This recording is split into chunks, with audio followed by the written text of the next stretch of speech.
the Lucky Fish, the Courier, the Membership Card, Bing Bong, and the Bowler's Hat. With these 5 relics alone, we can break Slay the Spire 2 wide open to a point that the game isn't even playable anymore. Hello everyone, my name is Kilroy was here, and I'm about to start one of the more entertaining runs I've ever seen. Oh, especially with Splash, the greatest colorless card this game has ever seen, given to me with this build. Incredible stuff. So, what is so special about this? Oh my god, 7 stars? This Splash makes it free too. This is why Splash is the best card ever, okay? But besides the point. Why are these 5 relics broken? Well, you may be able to notice that all of them are shop related. So the second that you can get to a shop, once you get all these 5 relics, which, granted, it will normally take until Act 2 to do, because Bing Bong only appears in Act 2. The second that you can get to a shop with these 5 relics, you can buy infinite cards, you can get infinite gold, and you can get infinite relics. And just to sweeten the deal a bit, let me show you that if you have Dragon Fruit, you can also get infinite max HP with just these 5 relics. Now this is overpowered, but I don't really care about things being broken in terms of being overpowered. I care about things being entertaining. And what this does is that it lets you buy a card with 242 gold and leave with 258 gold. So you can get an infinitely large deck size with all of the other relics I have, like Dragon Fruit. You can also get infinite max HP. You get infinite gold as your gold meter keeps going up. And with that infinite gold, you can buy infinite relics. So I wanted to see if Slay the Spire 2 could truly handle a deck larger than, say, the 137 I have now. So I'm going to spend the next 20 minutes doing absolutely nothing but buying cards right here. And I want us all to see how this breaks the game wide open and how well this game can handle this many cards.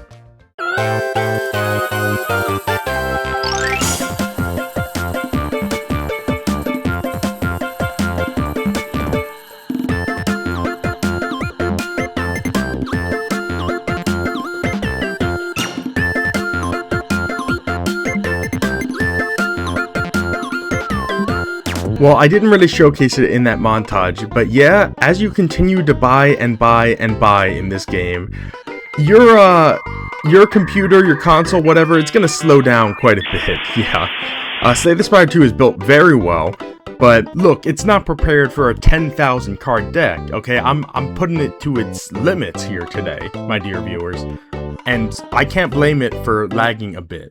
I am very impressed that the actual menu, your card deck, does not lag, doesn't get framey at all.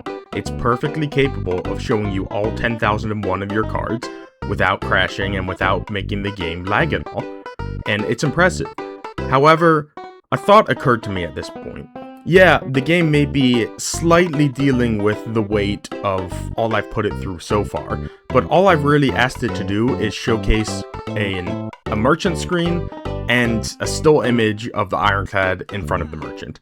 So what happens when I take this 10,000 card deck and I try to use it in an actual battle? And the results are somewhat predictable. Yeah, the game is certainly feeling the weight of that 10,000 card deck now, huh?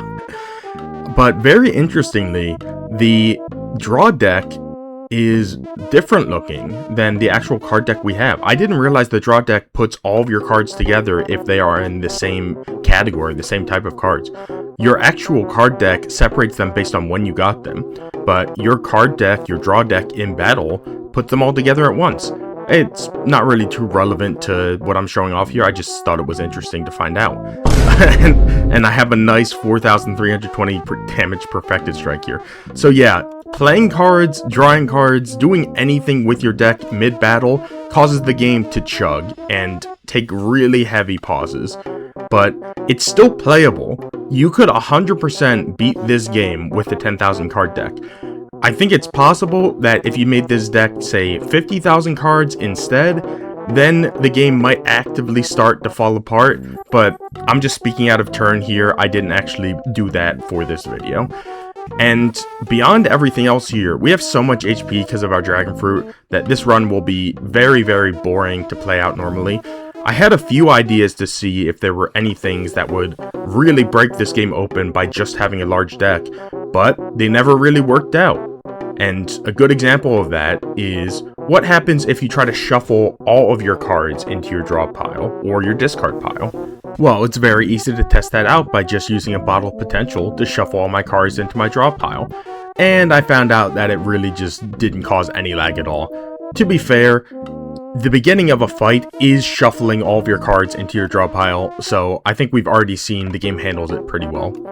And at this point, I just assumed that, yeah, maybe I can just beat this game with no major issues, even when I have a 10,000 card deck.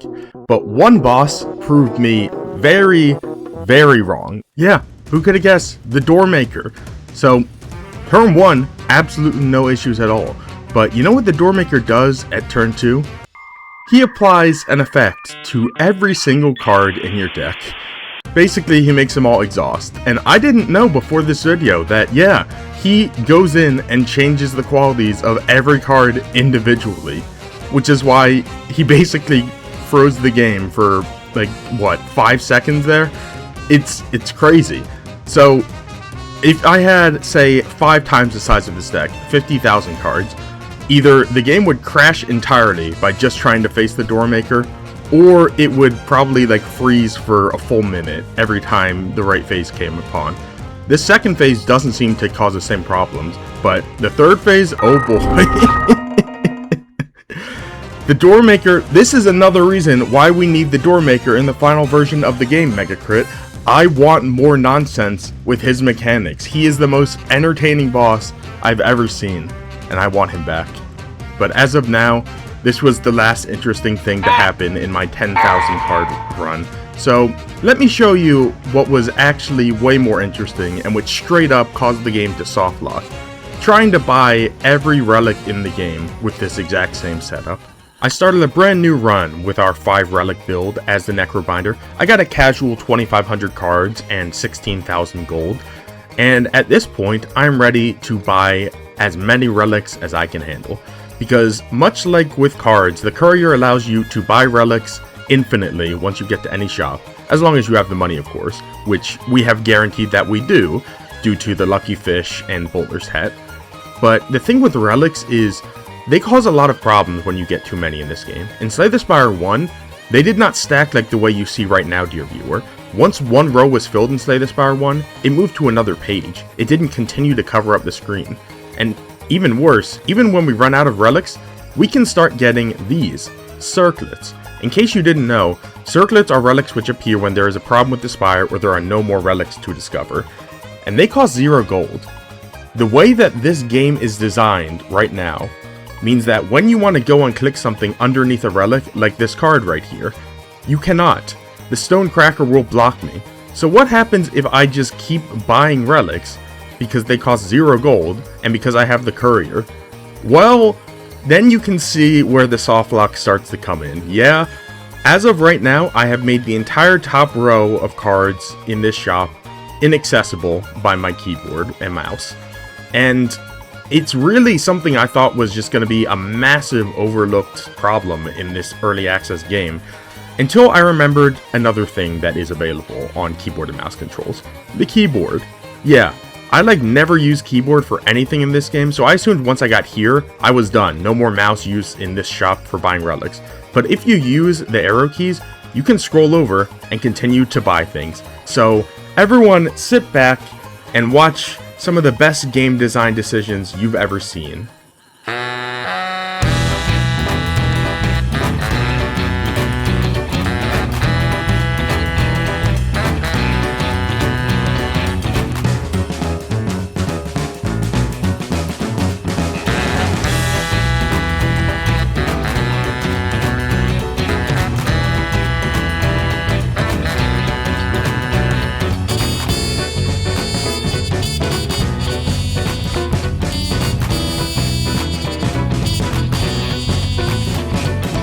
I'm so sorry to cut you all off from that absolute banger of a song, but this is pretty much the end of the Circlet buying marathon.